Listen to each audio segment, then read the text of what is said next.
Eccoci, siamo al termine di Sarzana-Valdagno, quinta giornata di campionato, terminata 6-1 per gli ospiti, 6-1 per il Valdagno che conferma la serie vincente, conferma l'ottimo inizio di stagione. Siamo con Di Qui Giovanni, buonasera, al termine di questa importante partita che fine primo tempo 5-1, poi solo un gol in tutto il secondo tempo, Sarzana non è riuscito a riaprirla, il Valdagno possiamo dire ha gestito benissimo questo vantaggio. Qual è il tuo commento sull'inizio di stagione del Valdagno e sulla partita che è appena finita?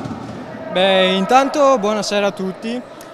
Sì, abbiamo fatto un gran primo tempo, infatti appunto il risultato l'ha dimostrato, l'abbiamo giocato come ci eravamo detti in settimana e sono molto orgoglioso della squadra. Abbiamo cominciato comunque l'anno bene e dobbiamo continuare così, siamo una squadra molto giovane ma ci stiamo trovando molto bene, abbiamo un gruppo molto forte, molto unito e quindi dobbiamo continuare così.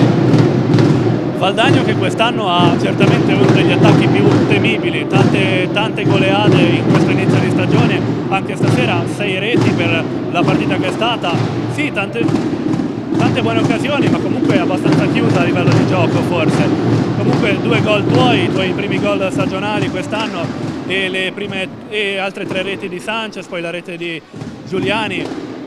Quanto è importante questo attacco, quanto può destabilizzare una difesa questo attacco così aggressivo del Valdagno? No, lo sappiamo, siamo una squadra molto offensiva, però siamo giocatori comunque che abbiamo qualità davanti e riusciamo sempre a fare gol, ma più che altro soprattutto siamo stati bravi in difesa. Questa sera solo un gol che in questa pista lo sappiamo che è una delle più difficili, poi anche la scorsa partita a Viareggio abbiamo preso 0 gol, quindi stiamo facendo un grande lavoro anche in difesa oltre che poi all'attacco, ma comunque sappiamo che davanti siamo bravi e quindi dobbiamo continuare così soprattutto a livello difensivo.